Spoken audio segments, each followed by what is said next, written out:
Тој е еден од најпопуларните адвокати кај нас, како поради тоа што е транспарентен на социјалните медиуми, но и на медиумите воопшто до јавноста, така и поради неговата гласна критика која што ја прави за актуелните случувања, актуелните политички случувања во државата, препознатлив по својот стил на облекување, а богами и е раритет еден адвокат јавно да каже дека сака некого да брани бесплатно. Навистина ми е чест и задоволство што ја ќе го имаме Јанаки Митровски, како што ви ветив од самиот почеток, а неговата уникатност лежи и во неговото перо. Впрочем, ја држам неговата прва книга во рацете, станува збор за збирка на колумни. Тој честопати преку неговото вешто на перо ќе го каже својот став за некого или за нешто со остра критика во форма на колумна. Јанаки, благодарам што ве имаме во Добро утро секој утро. Благодарам што ме поканивте.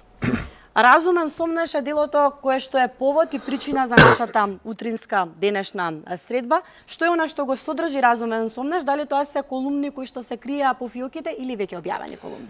Не, се работи за веќе објавени колумни во периодот од март 2019 година, кога започнав да пишувам за неделникот Фокус до март оваа година. Се работи за над 200, околу 210 колумни на 349 страни, ако не се лажам, и се наречени Разумен сомнеш по рубриката Разумен сомнеш во Фокус, и нормално Разумен сомнеш е еден правен термин кој што се користи од одбраната во кривично-правни постапки. 4 и кусур години во Фокус, може ли да се навратиме на почетоците? Ако побарам од тебе да се сетиш на првата колумна и првите чекори во новинарскиот свет, како изгледаше таа? Па првата колумна и прва ставена во самата книга се вика Притвор и казна, нормално за да алудира на Злостор и казна од Фјодор Достоевски, затоа што во Македонија притворот многу често се користи како казна, многу често се користи како своевидна принуда да се изнуди, условно речено да се изнуди признание од притвореникот. Тогаш имавме контакт со тогашниот главен одговорен уредник Јадранка Костова и на нејзина покана започна соработката која што е 4,5 години трае. Скоро 4,5 години. Велиш и 100 сомнежи, поточно Достоевски вели 100 сомнежи не чинат доказ. Така започнува книгата, остатокот ќе го оставиме за гледачите да си ја набават и да го погледнат. Какво е чувството кога ќе погледнеш веќе објавена колумна? Мислам на тоа, ги пишуваш колумните и потоа излегуваат во неделникот Фокус. Секогаш е различно или секогаш го имаш истото чувство? Се смени ли твојата реакција на Може би повозбуден бев на почетокот, гледајте, од дете го пратам неделникот Фокус и од дете може би бев некоја желба да пишувам за Фокус. Со тек на време нормално возбудата не се намалува, меѓутоа нормално тоа се релативизира. Во принцип кога излезат колумните ги препрочитувам уште еднаш, затоа што во зависност од тоа јас флуктуирам од понекогаш излегувам во неделникот, понекогаш излегувам на сајт, тоа беше одлука на уредништвото на Фокус као за помладата публика, бидејќи и ги препрочитувам затоа што и тие ги распоредуваат со вадење на мини наслови и така натаму и така натаму. Така, а какви се реакциите од публиката?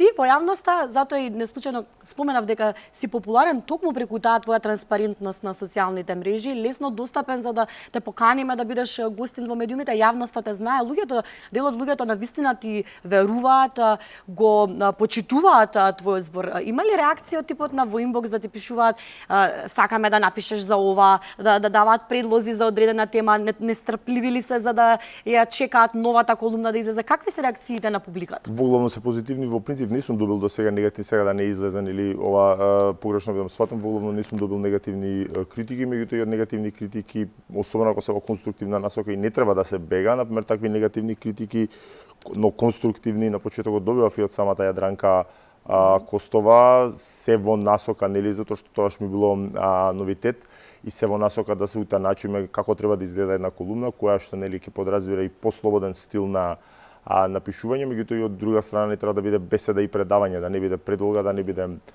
прекратко. Ја навистина сум благодарен на Јадранка секој дека имала удел во моето градење како колумниста, сега така да го наричаме, во однос на вториот дел од вашето прашање, во принцип не примам сугестии за што пишувам и инспирација црпиме од политичко-правните настани кои што нели са живееме во Македонија, ако во Македонија нема инспирација за не знам каде има. Вака кога ќе си ги погледнеш и кога ќе си направиш ретроспектива, си забележуваш ли разлика во стилот на изразување ти самиот? Секако дека да, напредок мора да има, затоа што знаете како никогаш не сум се споредувал со никој и не сум се полнал од завист за разлика од голем дел од македонската јавност и особено во мојата фела работиме многу суетна професија и секогаш сум се трудел да бидам најдобрата верзија од себе си, така да простор за напредок секогаш има и секако дека има. Последната колумна, поправиме ако грешаме, црна листа надреалиста, така, тоа е од минатата недела, мислам дека оваа недела се уште оваа недела ќе излезе следната, да. Како ја напиша оваа колумна и како воопшто ги пишуваш колумните? Дали во еден здив или етапно? Како ги пишуваш? Во главном се во еден здив, затоа што знаете како црна листа надреалиста нормално се однесува на сместувањето на озгласениот градоначалник на Струга Арам Измерко на црната листа на САД. Тоа многу малку суштински значи за нас во Македонија, па и за самиот Рами Измерко, ќе видите дека сем ако не го принудат да си даде оставка од градоначалничката функција, а и тоа гледаме дека тешко оди, нема да сноси тој човек кривично правна одговорност, иако има отворени постапки долги години против него. Човекот е мултимилионер, дури да даде оставка, нема да пати за леп. Така да тоа многу малку суштински значи, многу други лица и тој во самата колумна го пишува и Мендух Тачи и Љубе Бошковски се над 20 години на црната листа на САД како противници, тоа што беа ставени како противници на Охридскиот рамковен договор, односно на неговото спроведување, пак гледаме дека немаат никаков проблем. Тачи живее како крал, Љубе Бошковски е некаков советник во влада. Иако се минорни лидери на минорни партии, си живеат сосема удобно. Така да тоа повеќе го доживувам како замајување на јавноста и можеби и така треба да се свати во очи на се поочигледните уставни измени. Ке ни откриеш ли за што пишуваш во моментов? Пишуваш ли некаква колумна и може ли да ја најавиме колумната која што ќе ја читаме следна во Фокус? Инспирација за новата колумна добив од еден коментар на мојот пријател и исто така ТВ воител Јанко Илковски и ќе се вика брзи кредити пасивен народ. Многу добра тема. Многу се алудира, тоа е многу голем проблем во Македонија и кога бев пред некои, не знам, месец и половина гостинка и Славица Арсова, која што патем ми беше генерација на факултет сака на колешка, меѓутоа продолжи нели во новинарските води, не продолжи во мојата професија, во емисијата Детектор, која што беше посветена на брзи кредити и тогаш предпоставив, што не е тешко да се предпостави, поради слободата која што имаат овие правни entiteti, дека се имаат одреден вид на политичка заштита, што сега се покажа како точно, дека голем дел на, тоа се оди преку блиски членови на семејството, голем број политичари имаат, преку своите деца имаат фирми за брзи кредити, со кои што добиваат право добиваат слободна рака да хараат по народов и сега за повеќе кој ќе излезе колумната. Да, секако со нетрпение очекуваме да ги прочитаме твоите мисли и како ти гледаш на сето ова. Ќе искористам приликата кога имам покрај себе адвокат. Како еден адвокат за брз правен совет. Не, бесплатен. Се шегувам секако. Како треба да изреагира еден велиш разумен сомнеш, за да се инспирирав на ова прашање, така ја насловуваш книгата. Точно се подразбира што значи разумен сомнеш, објасни ти. Ајде уште еднаш подетално кажи за гледачите што всушност представува разумен сомнеш. Разумен сомнеш или индубио прорео е еден казнено-правен институт кој што се користи одбраната нема обврска да одбраната и обвинетиот немаат обврска да докажуваат невиност. Иако во македонските кривични судови тоа често е случај за жал и товаратно докажување е секогаш на обвинителството кај нас. Јас сега имав и пресуда во која што тоа и експлицитно го пишуваат судовите, што е не само што е нонсенс, туку е правен за нонсенс, туку и повреда на правото на одбрана да се префила товаратно докажување на одбраната. Обврска на задача на обвинетиот и односно на неговата одбрана е да предизвика разумен сомнеш кај судот дека делото е сторено како што пишува во обвинителниот акт или во обвинителниот предлог, при што не треба погрешно тој термин да се разбира, многу од нашите граѓани и од лаици го подразбираат дека разумен сомнеш е да е, не знам, судијата 99% сигурен, ама ако 1% сигурен тоа е разумен сомнеш. Не, например, разумен сомнеш би било просто речено, ако да речеме, не знам, постојат сведоци кои што го сместуваат на лице место осомничениот или обвинетиот, меѓутоа, не знам, тој има карта од фудбалски надпревар или е некаде снимен дека се наоѓа баш во тоа време, и тоа би предизвикало разумен сомнеш кај судијата дека е навистина тоа така како што пишува во обвинение.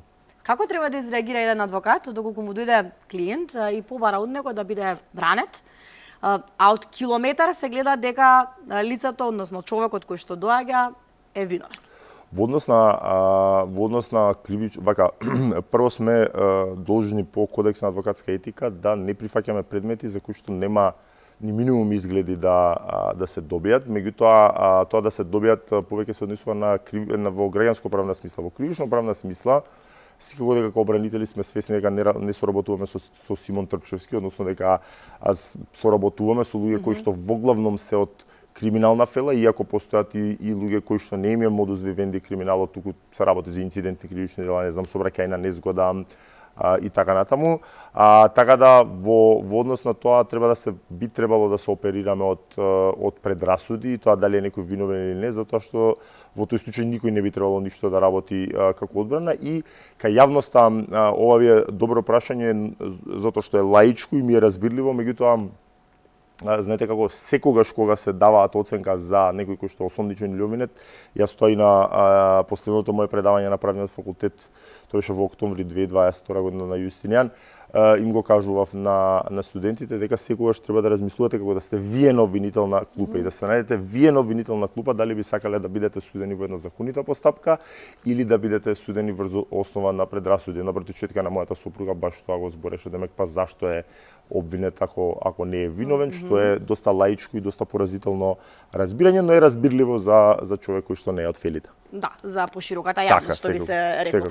Јанаки, некаде прочитав дека имате околу над 200 работено на над 200 семејни спорови. Да. Очигледно премногу инспирација. Дали некогаш може би сте размислувале да напишете роман? Над 200 спорови од семејно-правен карактер, што подразбира разводи, старателства, семејни насилства.